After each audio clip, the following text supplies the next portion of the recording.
My name's Tammy. I work for the Salt Lake County, and I actually work for the library at the Whitmore branch.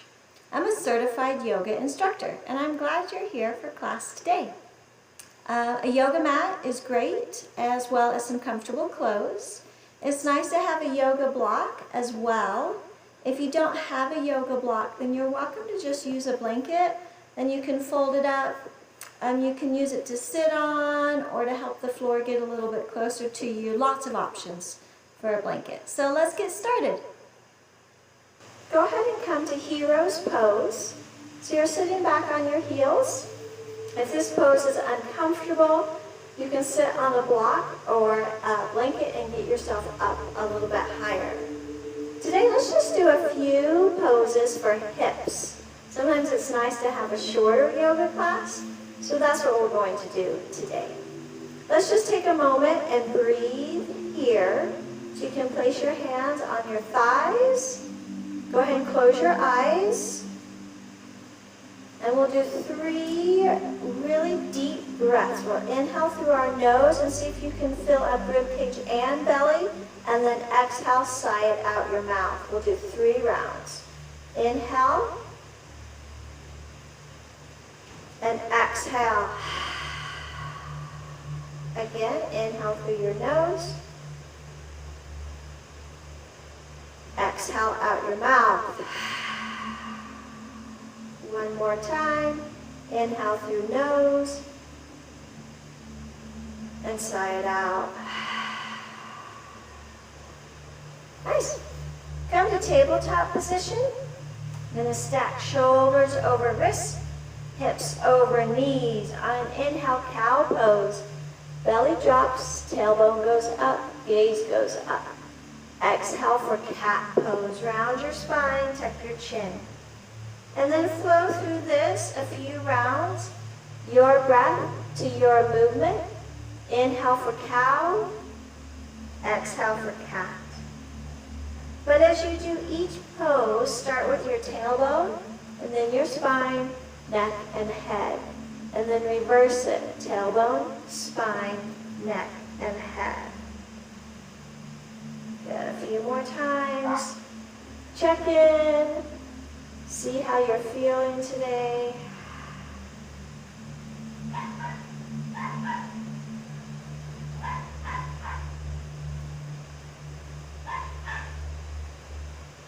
Next time you pass through the tabletop, go ahead and pause for a moment in a neutral spine. Come up a little bit on your fingertips and bring your right foot forward.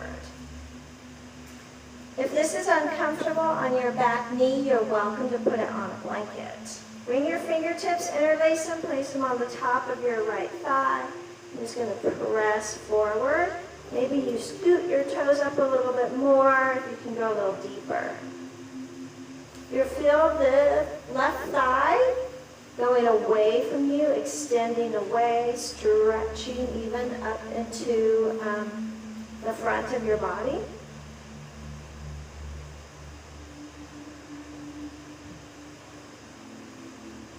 Keep breathing. You can bounce just a tiny bit if that feels good.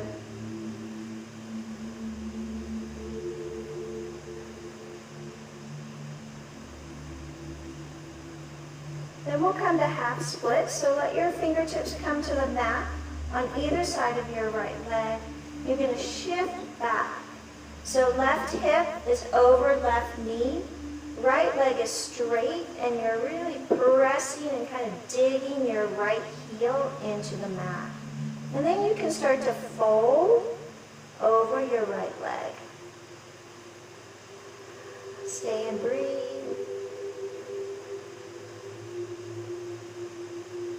You can come up just a tiny bit and walk your left hand over on the other side. Walk both fingers so you have a nice twist here and gaze over your right shoulder. Come back to center. Start to bend your right leg.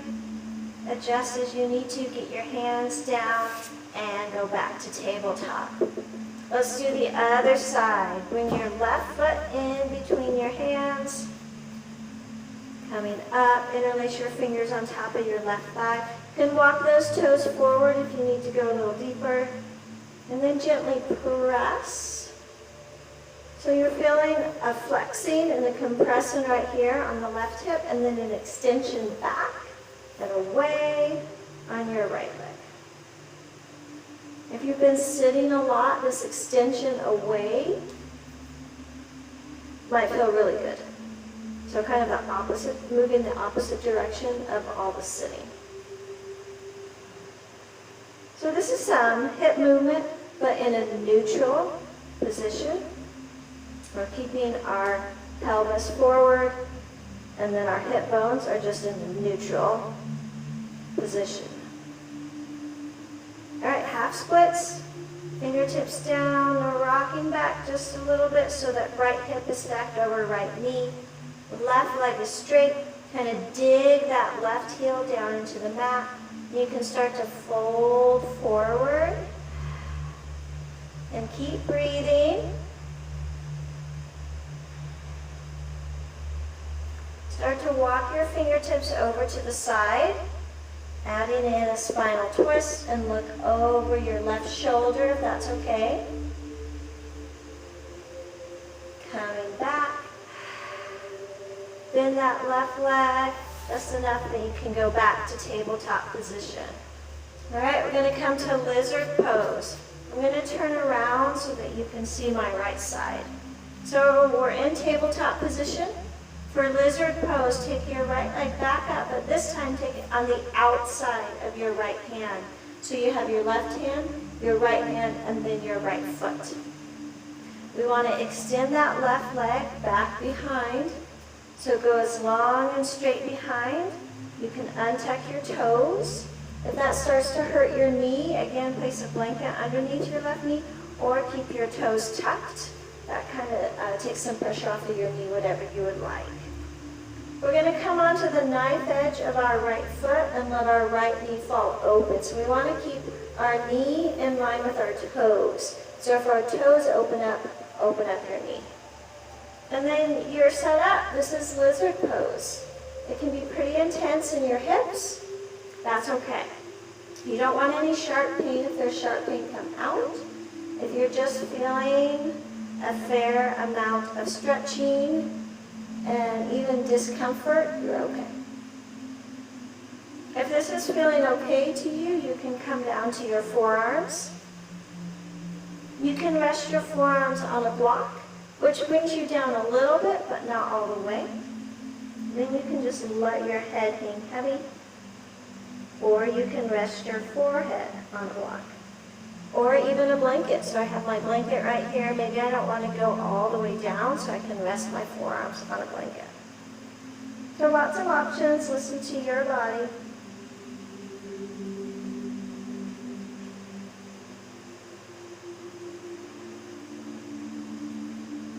Lizard can definitely be uncomfortable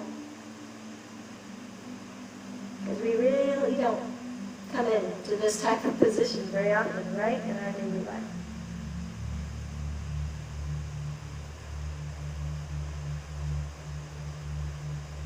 All right, when you're ready, start to come up. You can move your block or your blanket if it was there. Bring your left knee in a little bit closer to your body. And come back onto the sole of your right foot. Get your hip back and lined up. And then return to tabletop. Welcome to Move Any here. We were in lizard for a little while. All right, let's do the other side. So you're going to bring your left leg up on the outside of your left hand. So you have left foot, left hand, right hand. And then extend that right leg back. Really get some extension going on. Toes tucked or untucked, whatever feels good. If you want to open up your right knee, come to the knife edge of your right foot, let your knee and toes start to open. You'll feel a little bit deeper on your hips. And then you're set up, you're here, you're in lizard. So you can stay here.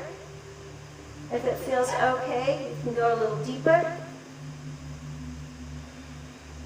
I'm going to try my forehead on a blanket. Sometimes that feels nice because then I can relax my neck. And I'm not kind of straining to hold my head.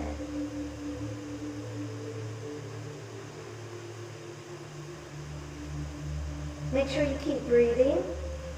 Sometimes when we get in these poses and hold them for a little while, we call it yin, Y-I-N. We hold our breath if it starts to hurt. So make sure you keep breathing.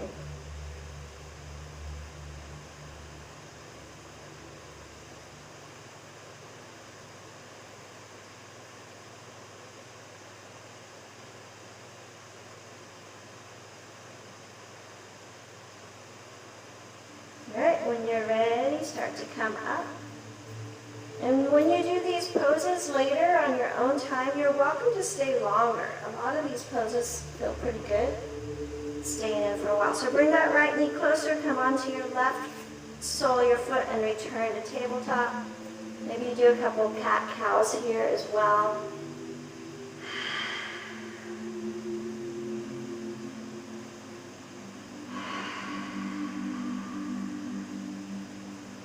I'm going to turn back around.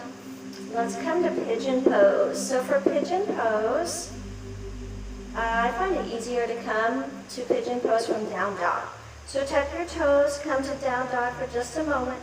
Right leg goes up for three-legged Down Dog, and then Pigeon Pose.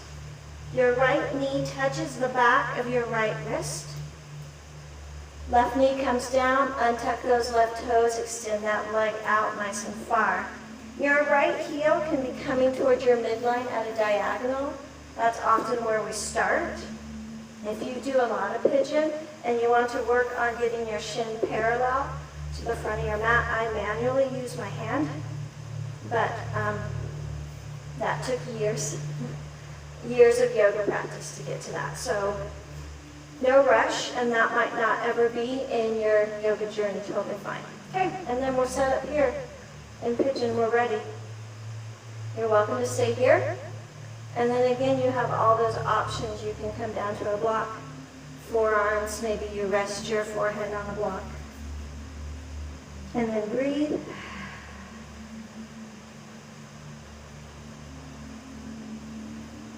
Pigeon pose is also notoriously uncomfortable.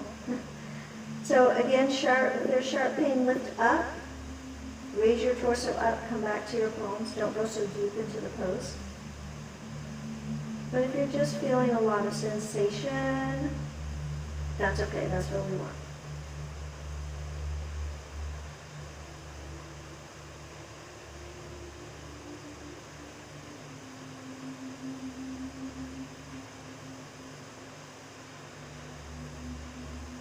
All right, when you're ready, let's come up. Again, if I was just doing this on my own, I would stay a lot longer. I really like some of this hip stretching. All right, tuck your left toes, lift your left knee up and off the mat, and then shoot your right leg back and behind. You can move it a little bit. Return to Down Dog, and let's do the other side. So inhale, left leg rises, and exhale, pigeon. Left knee touches the back of your left wrist. Right knee comes down, untuck your toes, extend that leg out, nice and long. You can just leave your left heel wherever it is. If you do a lot of yoga though, or you're feeling really warm and stretchy, you can bring it up. Your hips are going to feel different on different sides. All right, once you're here, you're ready. You can stay or you can lower down. In yoga, we seek for balance. So ideally, we want both sides of the body to be balanced and to be the same, but they just really tend not to be. So you may notice a big difference from one hip side to the other hip side. And that's totally normal. If you're feeling okay in pigeon and want to go a little bit deeper, I bring my forehead all the way down to my hands. But again, whatever depth you're at is great.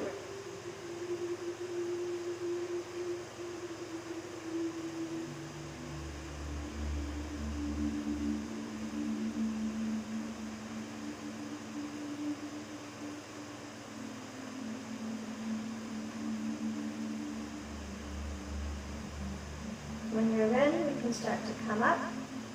So come to your palms, tuck your right toes, lift your right knee up and off the mat, shoot that left leg back behind you, three-legged down dog. A little bit of movement. Return to down dog, come back to tabletop. Maybe you want a cat-cow here as well. Might feel different now that we've done a few poses. Maybe things feel a little warmed up and loose. Sigh in here, because it feels good. All right, drop your hips off to the right.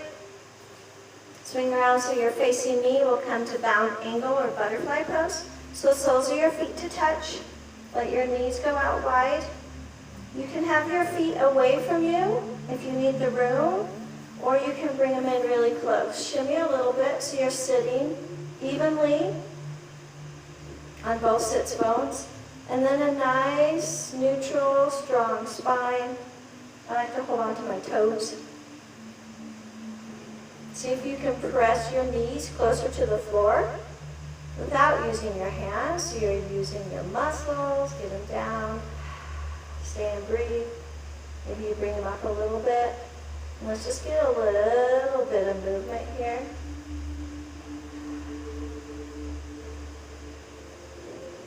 So in yoga, we're all striving for that same feeling, that sensation in our body, connecting to our body. But all of the poses look different in different bodies. So we're seeking for the same feeling, same sensation, and we just arrive to it at different places. Beautiful. All right, if you feel okay and comfortable here, hands to heart center. Thanks for sharing your practice with me today.